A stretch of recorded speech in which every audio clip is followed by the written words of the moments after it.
What's up mga kalapatids? Ito. Nagsalang tayo ng mga breeding natin na gagamitin sa North. Ayan na po sila. Kasala yung mga breeder natin.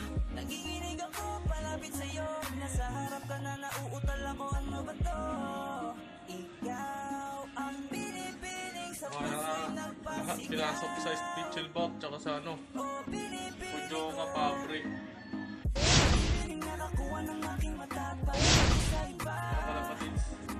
Pwede ko bang tanongin ang iyong pangalan? Gusto ko lang makilala ka.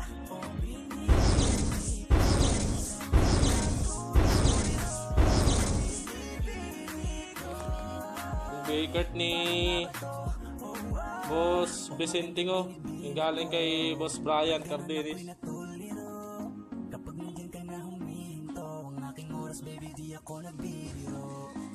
Crack dito. Mga ginagamit kong linyada, kailangan may pasok silang long distance kasi pag wala silang pasok na long distance hanggang 200 kilometers lang kaya nila, kaya 150. Kaya kailangan natin pasukan ng long distance ng mga ibon natin. Kaya nakasama mo yan. Kuya, anong style ba yung buhok na gusto mo sanang ipagupit o kalbo? Kaso hindi marunong yung nagugupit. Hindi marunong? Magkano binayad mo? Walang bayad-bayad yung kaibigan ko yan. Kaibigan mo. So mabilisan gupit yan. Paano mo nasabing mabilisan? Natulog na lang ako sa sobrang tagal. Paano mo nasabing mabilisan? And it went like this, say, oops, now I'm poppin' singing ba ba ba. Hold up, if you wanna go and take a ride.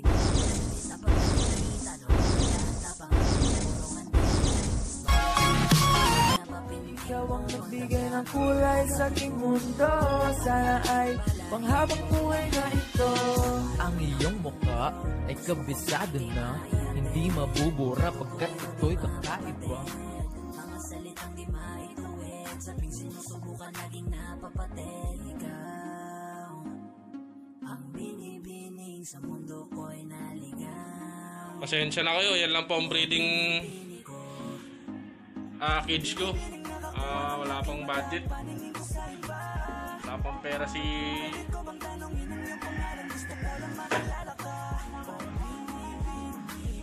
ayan yung mga panglabang ko ngayon sa norte. Ewan ko sana mana ito, alam ko to, kakanak to foundation line ko.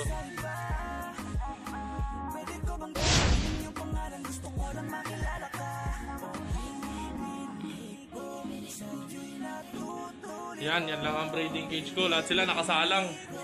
Lahat yan may partner. Maraming young bird may chance na manalo. Pag 3, 2, 5, kung mawala lahat sa training, wala nang panlaban. Kaya kailangan maramihan ang salang. Pasensya na kayo, yan lang po ang breeding cage ko.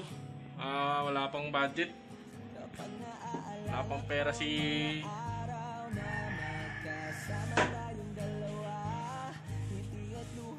ayan yung mga panglabang ko ngayon sa norte. Ewan ko sana kumana. Ito, alam ko to, kakanak to foundation line ko.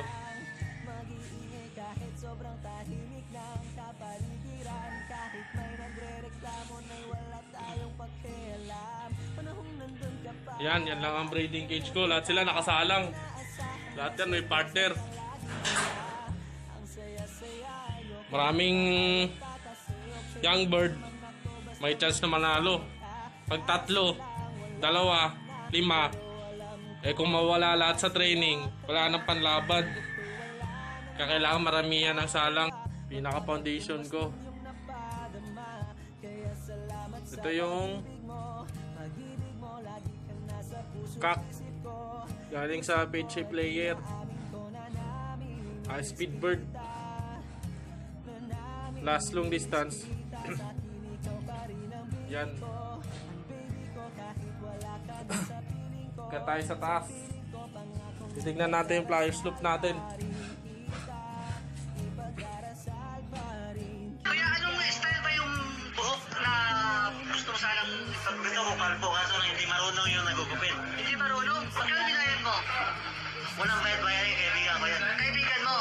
So, mabilisan kupig yan.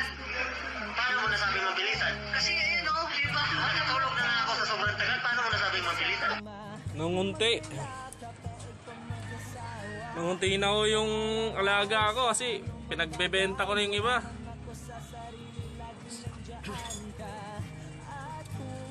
Kasi walang pangano sa patuka, pagsuporta, pag sobrang dami. Kaya yan.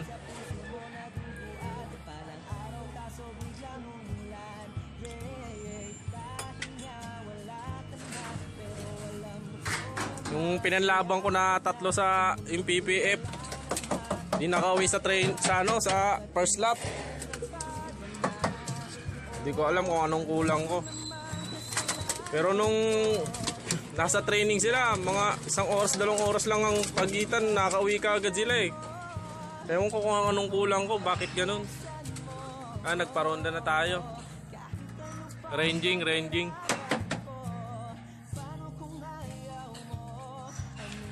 Ito ulit ang bagong video ko kasi tagal kong di nakagawa.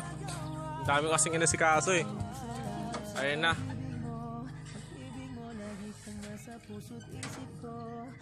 Lima na lang flyer ko, ay 7. Kasi pag di nagbunga ng maganda mga flyer ko sa training pa lang, nawawala na. Kaya ina-out ko.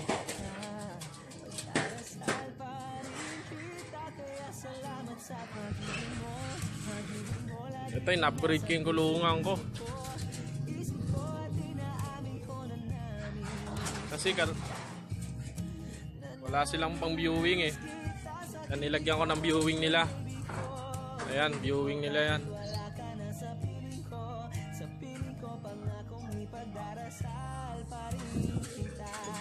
Ito ang sa loob ng loob ko.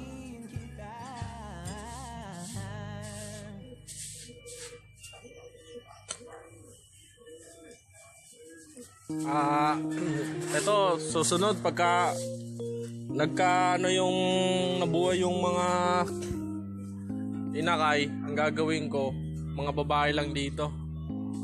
Sa kabila na lang yung mga kak, kasi mabilis maano yung katawan nila.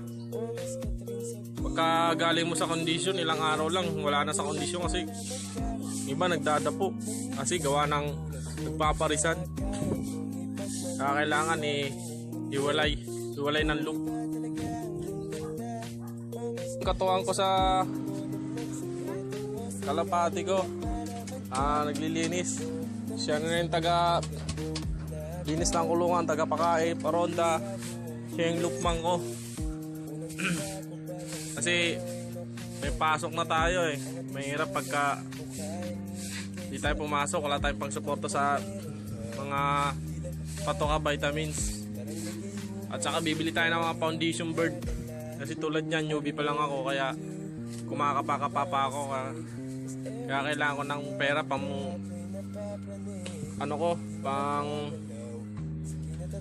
foundation bird ko. Para di lagi tayong gugulog sa karera. At may laban-laban. Yan, napakasipag niyan. Linis ng loob ko. Lupmang ko.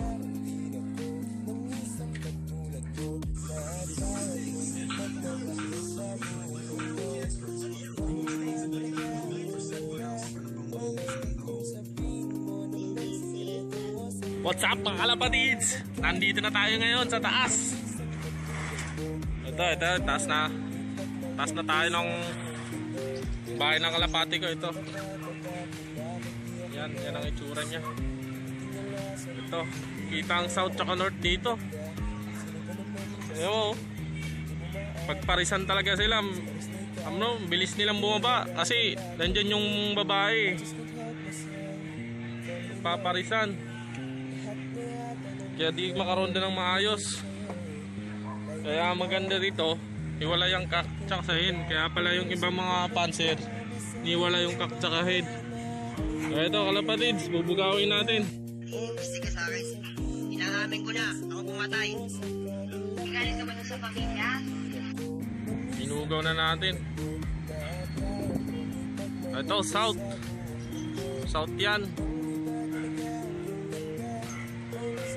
Kasi yung north, sayang, ganda ng binyo ko tsaka view ko. Kitang kita agad yung south tsaka north. Pero sayang yung mga kalapati natin di nag-uwi yan. Sa training pa lang umuwi 2 oras, 1 oras, saglit lang. Pero ewan ko kung bakit pagdating ng first lap kinapos. Yan, dito ako nag-aabang.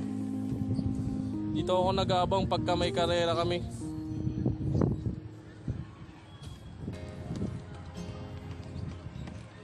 Wala, kumunti yung flyers ko. Hindi ko alam kung anong kulang ko sa mga kalapati ko, pero bibigyan ko naman sila ng vitamins. Kaya lahat ng breeder ko, pag di tumira ngayon, palit ako ng breeder. Bibili tayo ng mga condition magaganda. Ayan yung mga alaga ko.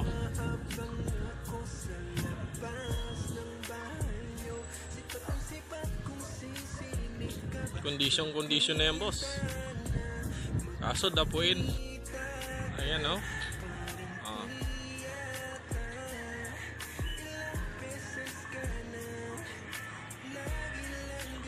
Ayan yung ulungan ko.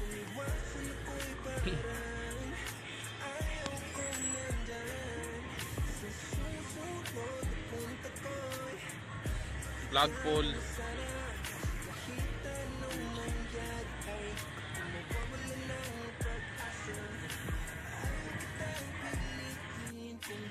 Mahirap talaga pag smash ang laban. Yung mga alaga natin di nakakauwi. Kasi tulad niya, malakas yung hangin, ulan. Pag nabasa yung mga pakpak nila, may chance silang hindi makauwi. Kasi ang lakas nila ay nasa pakpak. Pag nabasa, wala, hindi na makakauwi kaagad. Maghihintay ng ilang araw pa. Swerte kung hindi malambat o mahuli o madagit. Swerte. Kung malambat, wala na. Ilang taon bago mo hintayin. Ang tagal. Kaya eto, nag-breed tayo ng pang north natin. Ayan sila, oh. Dito lang yung tambahin nila. Pero pagka nag-force fly ako, mga 1 oras mahigit ang lipad nila. Pero pag hindi sila pinorse fly, mga 30 minutes to 35 minutes lang ang lipad nila. Next time, maglulup visit tayo sa tropa nating champion sa EPR. Yan ang pupuntahan natin sa susunod. Yan po ang i-vlog ko at content ko ngayon. Ngayong araw na to, pinakilala ko lang sa inyo yung upgrade ng loop ko. Kaya samahan nyo ako sa pag-loop visit ko sa tropa nating champion sa EPR. Kaya good luck, guys. Yan, mga kalapatids, bumaba na yung mga ibon natin. Papasukin na natin sa loop nila.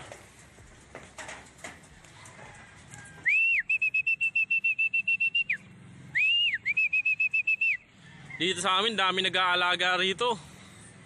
Kaya kawawa ka kapag race. Yung iba makukulit. Ang daming nagpaparonda tuwing umaga. Kaya yung ibon, nabubugaw yung iba kasi gawa ng napapasama sa kanila. Sumasabay sa ronda. Ito yung mga flyers ko. Ito yung mga magga-guide sa sa mga young bird ko. Kaya nagtira tayo. Yung mga bata kasi mahilig ng kalapate, kaya yung iba binigyan ko, yung iba binenta ko kasi pang suporta sa patuka. Tulad ngayong lockdown, wala pa akong trabaho, kaya bukas mag-start ako. Ang mamamahala dito yung utol ko, yung loopman.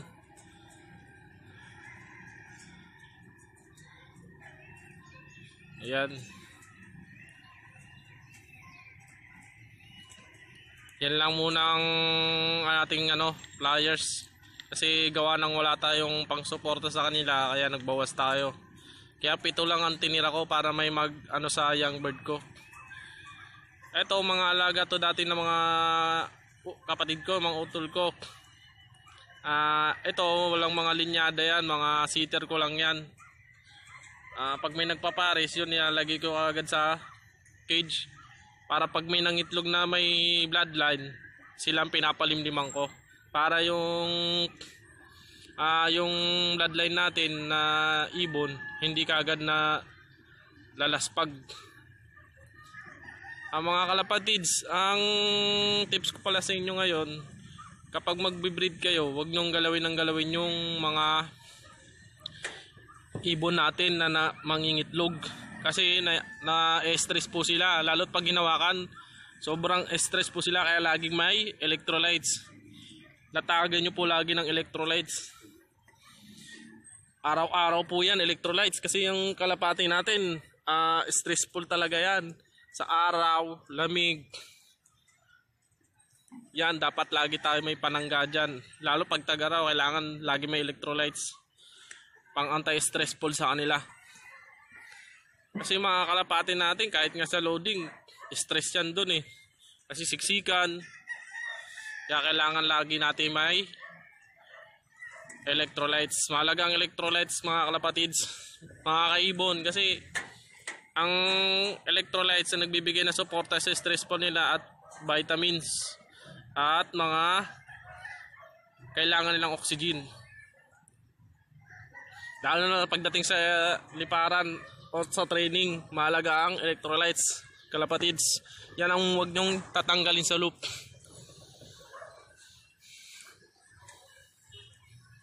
Yan yung bago natin, foundation. Stock bird natin dyan. Sana ngayong north, sortein tayo. Kasi yung south, wala man lang first lap na mano, kasi ilan lang ang nilabang ko, 3 lang. Kaya mas maganda talaga, maraming panlaban. Para mawala ka ng 3, mayroon pang tira sa'yo, di ba? Kaya mga kalapatids, ingat po lagi, keep safe. What's up mga kalapatids, sa mga gusto pala magpa-stud, ito po, Husky Siberian, hybrid po yan. May bakuna, vaccine po, organ na po yan, may certificate po yan. Gusto niyo lang po na magpa-stud, punta nyo lang po ako dito, kaya PM nyo po ako. Ayan po, condition po yan. Ready for stud na yan. Ayan. Skippy! Babe! Condition yan, ready for stud na yan.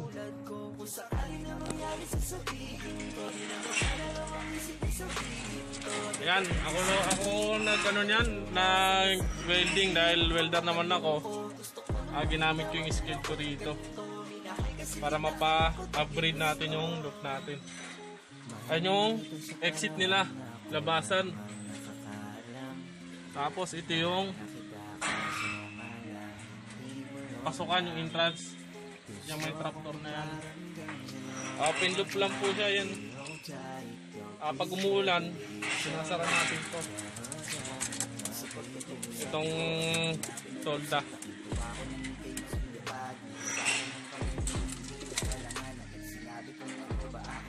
Very simple lang.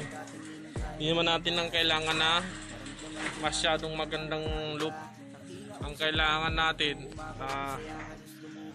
compatible sila, comfortable, tsaka meron silang viewing at nakagalaw-galaw sila ng maayos, hindi masikip, katamtama lang ang luwag. Yan po kailangan natin. Ang pinaka the best na kailangan po talaga natin is bloodline para may foundation tayong malupit na kayang lumaban sa ere ng napakatagal na labanan ng karera. Suportahan po natin mga guys yung club natin at pataasin pa natin ng pigeon industry sa Pilipinas. Kasi sa ngayon, yung iba kasi ano lang, ginagamit lang ang alaga sa kanilang mga gustuin. Pero ang maganda, mag-alaga ka na gusto mong mag-alaga, na pampawala ng stress galing sa trabaho, simula ng bata ka pa, nag-alaga ka na nito. Kaya ako bumalik ulit dito dahil minsan nainganyo ko ulit mag-alaga dahil sa mga tropa at pantanggal ng stress lalo pagdating ko sa trabaho. Kaya the best talaga ang kalapate, kasi tulad niyan naiwasan ko yung pag-iinom at makitropa, kasi makitropa talaga ako, mahilig ako may pagkaibigan. Pero as now, ito tayo, seryoso magkakalapate. Nakatutok tayo sa ating mga alaga. At ito ang pinaka-the best kong Lupman. Ayan, putol ko yan, pagaling yan. Marami pong video po tayong ilalabas, lalo't mga champion. Hindi lang po tayo ngayon naglo-love visit gawa ng COVID, pero ang dami natin tropang mga champion. Kaya sa mga tips, marami tayong ibabahagi sa inyo. At kahit dito at sa ibang bansa pa, kukuha tayo ng mga video. Para sa maraming video, like and share and subscribe sa channel ko, Kapatid TV. Marami tayong isi-shoutout mga kapatid, sa mga gusto magpa-shoutout, lalo pag birthday, sa mga birthday at sa mga tips ulit mga kapatid. Pagkatapos natin gumamit ng natin patuka, lalo paggabi, babalik rin na po natin siya. Yan. Tapos yung tubig, tatanggalan natin ang laman.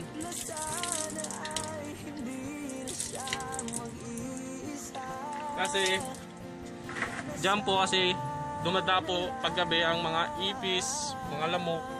Kaya kinabugahan na iinom po nila. Dapat hindi po ganon. Kailangan po lagi tayong malinis. Lalo na yung loop natin, kailangan lagi malinis. Ops mga kalapatids, yan, may ilaw tayo. Solar po yan. Pag naka-automatic solar po tayo. Yan, yung maliit na yan, solar yan. Yan. Yan, umiilaw po yan pagka gumabi na. Tapos may time limit po siya hanggang alas 9, alas 10. Mamamatay na po siya yan. Kailangan po may ilaw po tayo lagi sa loop natin. Yan lang po. Ingat kayo and keep safe mga kalapatids. Kita-kita ulit po tayo sa susunod. May loop visit po ako sa champion natin. Okay kalapatids, ingat. Keep safe. Ayan kalapatids, umilaw na siya. Solar po yan, hindi po aksayado sa kuryente yan, hindi po malakas sa kuryente. Yan lang po, nakababad lang po yan sa loop natin. Kasi naarawan po siya. Hindi po siya pinapasok ng tubig dahil siya po ay waterproof po ang kanyang body. Silyado po ng goma yung mga niya, mga butas. Kaya hindi po basta-basta. Baba na tayo kalapatids. Silipin natin yung mga breeder natin. Kalapatids, subaybayan nyo lagi yung video ko. Marami tayong ibibigay sa inyo mga tips about sa newbie. Tulad ko, newbie lang din. Ayan po, saddleback, Black Widow. Dito na mga panlaban natin. Nakasalang po lahat yan. Yung iba nang hingi mga tropa sa mga nag-subscribe sa akin, magbibigay po ako. Bali po yan, pangalawang clutch na po yan. Yung pangatlo, yan na po ang ibibigay ko sa inyo. Kasi ayan po, mga panlabang ko po ito. Ngayon, sa sunod na clutch na yan, iwawalay ko po ulit yan. Ilalagay ko po sa taas yan. Paparawang ko po yan. Yung mga yan. Ngayon, pagdating na ng pwede na silang i-breed. Yan, i-breed ko na po sa inyo. Para sa inyo po yan. Keep safe mga kalapatids. Ingat po tayo lagi. God bless, more power.